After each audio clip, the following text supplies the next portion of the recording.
Please 1000 year blood war आखिर चालू कैसे हुई? वेल, इसका एक सिंपल आंसर ये है कि अपने युवा के प्लान को अकम्प्लिश करने के लिए। बट युवा के प्लान आखिर है क्या? इसी क्वेश्चन का आंसर और साथ ही साथ अपने जुग्राम की शिफ्ट और उसका अपने युवा से connection and at the end अपने योरुइची के ट्रांसफॉर्मेशन। बड़े बुजुर्गों ने क्या कह रखा है कि नैनो से उठाए गए लिफ्ट पे जबान नहीं चलाई जाती। क्या बक रहे हो?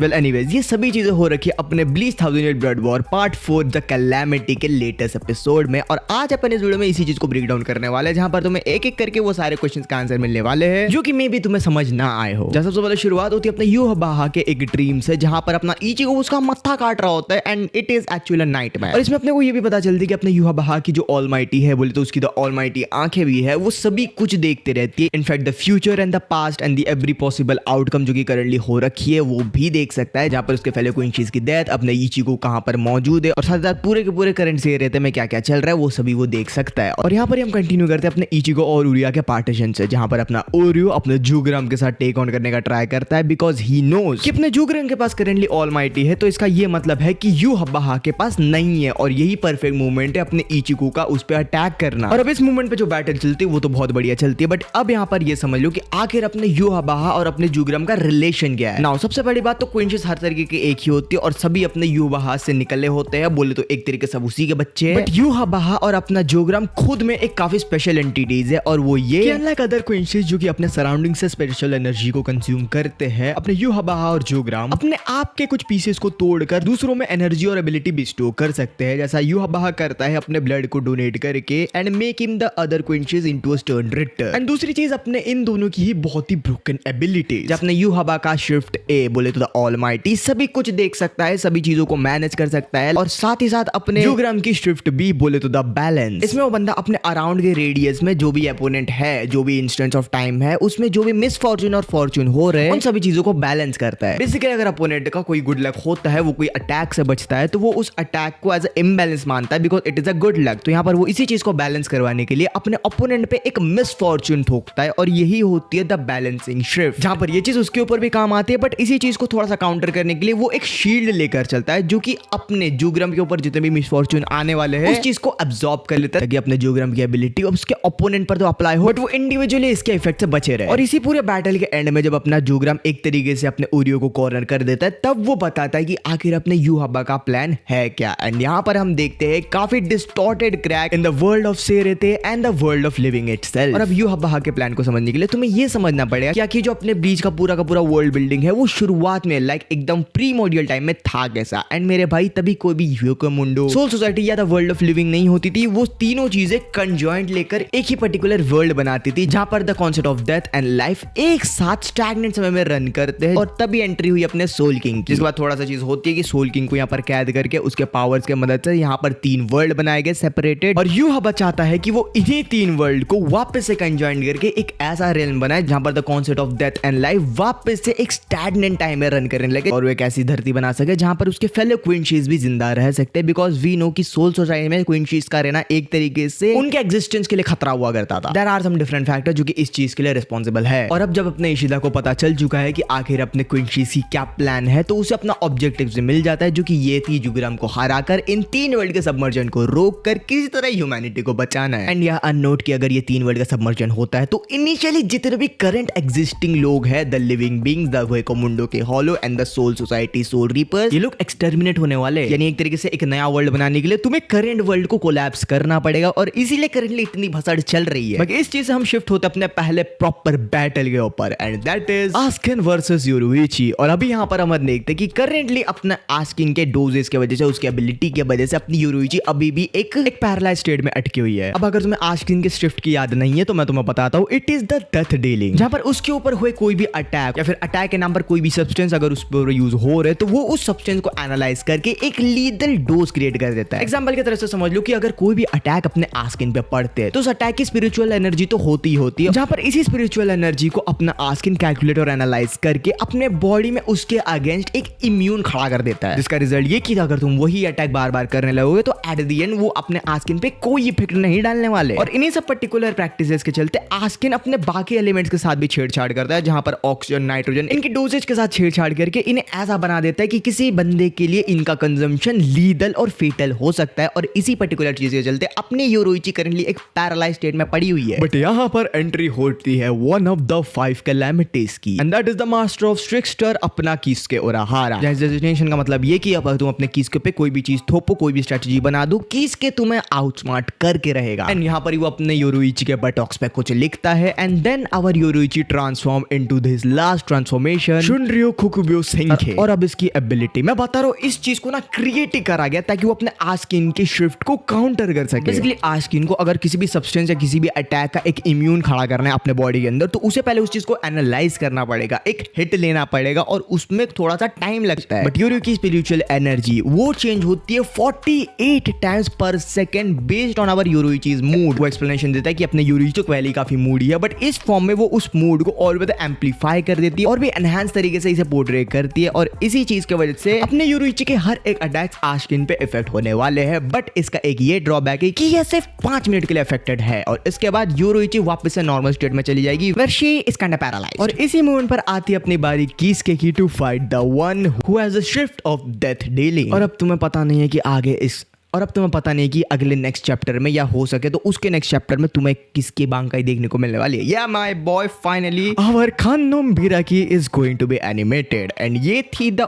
Overall breakdown of episode 1 Bleach 1000 year blood war part 4। बाकी तुम बताओ कि तुम्हें इस पूरे चीज में सबसे बढ़िया चीज क्या लगी except Gojo Satoru and Yoruichi's last transformation. उसके अलावा कुछ भी बता दो, मैं मान जाऊंगा। एनीवेज फिलहाल के लिए इस वीडियो में बस इतना ही। मैं मिलूंगा नेक्स्ट वीडियो में। Till next video and sayonara.